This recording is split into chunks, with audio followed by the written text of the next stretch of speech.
Welcome, future thinker. If you haven't already, hit subscribe and tap the bell so you never miss an episode. Let's dive straight into today's idea. Imagine enjoying a steaming cup of coffee on a windswept mountain ridge. Every gust strips away a little heat, changing the flavor by the second.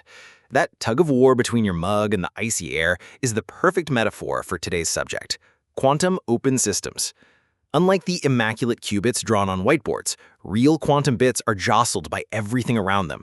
Photons rattling their phases, phonons draining their energy, stray electromagnetic fields whispering decoherence. So why should you care? Because open system physics underpins almost every quantum device on tomorrow's horizon, from error-corrected processors to photonic routers able to spot a single virus. Each relies on fragile superpositions that the environment longs to tear apart. By mastering the rules of exchange rather than pretending they don't exist, engineers can redirect noise, sculpt dissipation, and even turn heat into a stabilizing ally. In short, open system thinking turns a threat into a tuning knob. Let's ground the concept with a concrete analogy. Picture an Olympic figure skater gliding inside a vacuum-sealed dome. She can spin forever, retracing every step. That is the textbook closed system. Now, crack the dome and watch a gentle snowfall begin. Snowflakes nudge her blades, air currents kiss her costume, and friction creeps in. She's still graceful, yet her path no longer rewinds exactly. This benign meddling represents open dynamics, not a catastrophic collapse, but continual, measurable drift.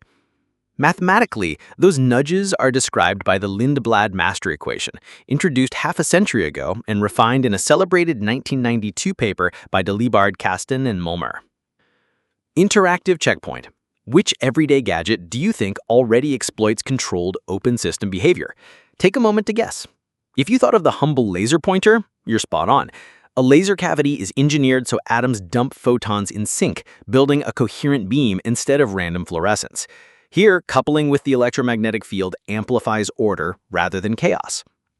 The next frontier is environments that remember.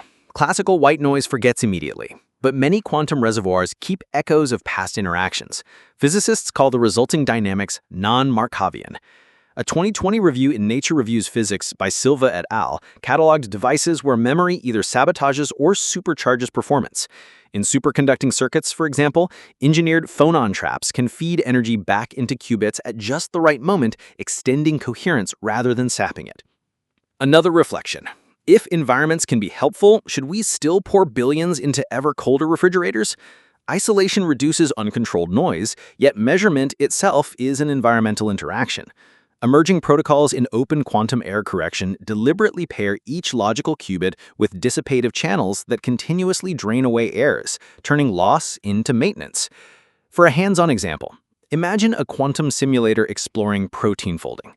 Researchers embed the qubits in a lattice whose vibrations mimic cellular temperature. By dialing the coupling strength, they watch molecular pathways unfold at will.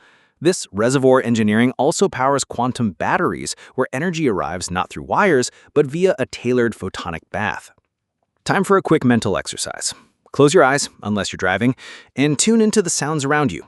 Notice the hum of computers, the whisper of ventilation, distant birds. Some noises you classify as foreground, others blur into ambiance. That selective filtering mirrors how we design quantum environments. By amplifying certain spectral bands and suppressing the rest, engineers grant qubits the discipline you just practiced. Here's a tougher question. If the entire universe is an open system, do privacy and quantum cryptography still stand a chance? Quantum key distribution survives because eavesdropping, another environmental interaction, inevitably leaves detectable traces. Quantum open system theory doesn't kill security, it defines its limits. To ground these ideas with numbers, imagine a superconducting transmon that has a T1 of 200 microseconds and a T5 of 50 microseconds at 15 millik. Lindblad simulations show roughly 3 million single-qubit gates before fidelity dips below 99%. Sounds generous, yet one surface code cycle already needs tens of thousands of primitives, hence the push for smarter noise handling. Engineers wield a full Swiss Army knife. Magnetic shields block cosmic rays. Ultra-clean cavities cut dielectric loss. Phononic bandgaps trap vibrations. Algorithm designers craft noise-adaptive gate sequences, while dissipative entanglement injects custom noise that nudges qubits toward the very state we want. Can you recall a moment when external chaos, rain on a window, actually helped you focus? The brain often slips into flow when stochastic stimuli nudge it away from rumination. Likewise, quantum annealers sometimes tunnel more efficiently when gentle dissipation smooths rugged energy landscapes. Noise is neither hero nor villain, context decides. Finally, no exploration of open systems feels complete without a glance at cosmology. Inflation theory suggests quantum fluctuations were blown up into the galaxies we see today. Yet those primordial modes interacted with an expanding space-time that effectively observed them. The cosmic microwave background is a fossil of a universe-scale open system experiment, revealing how decoherence shaped structure. Before the outro, envision the century ahead. When self-navigating spacecraft rely on quantum gyroscopes and hospitals diagnose enzymes with diamond sensors, none of those marvels will demand total isolation. They will lean on deep, engineer-level intimacy with the ever-present environment. What problem in your field could be solved if you treated noise as a tool? Write that idea down. It might become your next breakthrough. Thanks for staying to the end. Like, subscribe, and share if this sparked new insight. Think deeper, act brighter.